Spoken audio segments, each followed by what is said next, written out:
बहुव्रीहि समास। यहाँ पर क्या होता है, या तो ये दोनों पद क्या होता है, गौण होके दूसरे को प्रधान बनाते हैं, उसे बहुव्रीहि समास कहते हैं। यानी कि जहाँ दो शब्द मिलकर किसी तीसरी की तरफ संकेत करते हैं, जैसे कि मान लो लंबोदर। ठीक है, लंबोदर का मतलब गणेश जी हो गया। ठीक है, गणेश। ठीक है, तो ये क्या हो गया, या फिर लिख लो घनश्याम। घनश्याम हम किसको बोलते हैं, कृष्ण जी को बोलते हैं। यानी कि घन भी गौण है, श्याम भी गौण है, तो ये दोनों मिलकर हमें कृष्ण जी की ओर संकेत दे रहे हैं। या फिर ले लो नीलकंठ। नीलकंठ, नीला है जिसका कंठ, यानी कि शिवा। ठीक है, तो ये हो गया बहुव्रीहि समास, जहाँ की दोनों शब्द मिलकर किसी तीसरे की तरफ संकेत करते हैं। और उसके बाद आता है तत्पुरुष समास। तत्पुरुष समास क्या होता है, जिसका पहला शब्द क्या होता है, गौण होता है और दूसरा शब्द प्रधान होता है। यहाँ पे तत्पुरुष का पहला शब्द गौण और दूसरा शब्द प्रधान। यानी कि यहाँ पर हो गया जैसे कि आपका युद्ध क्षेत्र। तो जब आप युद्ध क्षेत्र बोलते हो तो आपको युद्ध का मैदान दिखता है, ना कि युद्ध करने वाले सैनिक दिखते हैं। तो क्षेत्र यहाँ पर प्रधान हो गया। ठीक है, या फिर रसोई घर। तो अगर हम रसोई घर बोलते हैं तो आपको रसोई घर में खाना नहीं, आपको यहाँ पर खाना या खाना बनाने वाला नहीं बल्कि घर दिखता है। यानी कि जहाँ पर खाना बनता है तो वो हो गया रसोई घर, यानी कि रसोई का घर। यहाँ पे तत्पुरुष समास एक तरफ से और हम देख सकते हैं कि यहाँ पर जो भी चिन्ह है, दूसरा तरीका आप ये भी समझ सकते हैं कि जितने भी कारक चिन्ह होते हैं वो तत्पुरुष में लोप होते हैं, यानी वहाँ पर जुड़ते हैं। वैसे ही है कर्मधारय। कर्मधारय में भी आपका जो शब्द है वो पहला गौण होता है और दूसरा प्रधान होते हैं, लेकिन कर्म जो है वो आपके कर्म के साथ जुड़ा होता है। जैसे कि नीलकंठ। ठीक है, नीलकंठ, घनश्याम। यहाँ पर आप बोलोगे कि नीलकंठ और घनश्याम जो है वो बहुव्रीहि में भी है। तो आपको ये चीज़ ध्यान देना पड़ेगा कि नीलकंठ यहाँ पर घनश्याम और नीलकंठ यहाँ पर तीसरी की ओर संकेत करते हैं। और यहाँ पर नीलकंठ यानी कि कर्म के साथ पहला जो है वो गौण है और कंठ जो है वो क्या है, प्रधान है, यानी कि गला। और घनश्याम में भी दूसरा हम कृष्ण को मान लेते हैं और घन भी कृष्ण को जानते हैं, लेकिन यहाँ पर आपका ये दोनों सेम होता है। कुछ कुछ ऐसे शब्द होते हैं जो बहुव्रीहि और कर्मधारय में सेम होता है, लेकिन बहुव्रीहि और कर्म कैसे आप समझ पाओगे। बहुव्रीहि जो है तो जब आपको जैसे लंबोदर, ठीक है,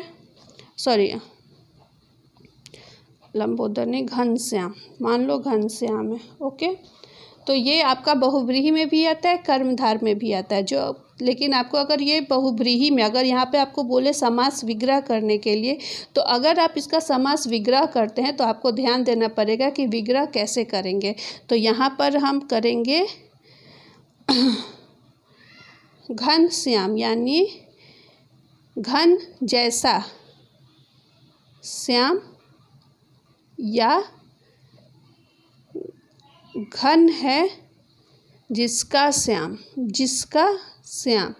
ये हो गया कृष्ण, और ये हो गया आपका बहुव्रीहि। ठीक है, और कर्मधारय में हम क्या करेंगे,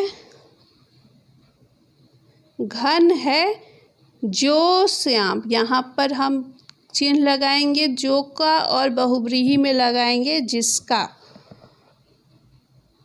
कर्मधारय। घनश्याम बहुव्रीहि समास में हम जिसका, यानी घन है जिसका श्याम, वो हो गया घनश्याम यानी कि कृष्णा। और घनश्याम हो गया घन है जो श्याम, यानी जो कर्म से ही श्याम है, वो हो गया घनश्याम। और ये हो गया जिसका, यानी कि जैसा, यानी कि कृष्ण जैसा। ठीक है। तो जिसका और जैसा जब हम विग्रह करेंगे तो अगर वहाँ पे जिसका लगाएंगे तो वो बहुव्रीहि समास में हो जाएगा, और अगर हम जो करके लगाएंगे तो वो कर्मधारय समास हो जाएगा। ठीक है। नीलकंठ, एक और समझा देती हूँ। नीलकंठ, नीला है जो कंठ, जैसे कि नीला गाय हो गया या चिड़िया ले लो नीलकंठ। ठीक है। नीला है जो कंठ, उसको हम नीलकंठ बोलते हैं। तो ये हो जाएगा कर्मधार, क्योंकि यहाँ पर क्या लगा है, जो लगा है। और बहुव्रीहि कैसे हो जाएगा, नीला है जिसका कंठ, यहाँ पर हम क्या लगा रहे हैं, जिसका, जिसका क्या हो जाएगा, बहुव्रीहि समास। ठीक है। अभी आता है द्विगु समास। द्विगु बहुत इजी है। यहाँ पर जो भी शब्द होंगे वो संख्यावाचक होंगे, जैसे कि दशानन।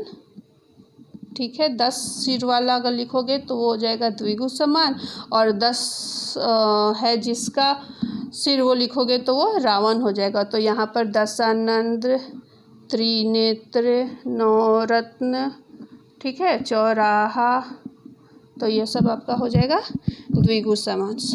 तो ये हो गया आपका समास। समझ में आया।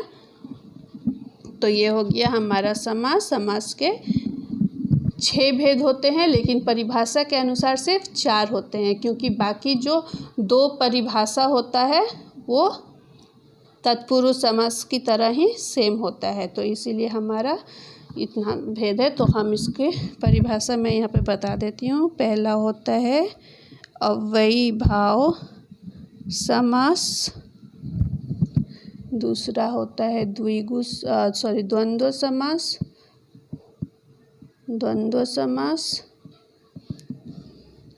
तीसरा होता है बहुव्रीहि समास, चौथा होता है तत्पुरुष समास,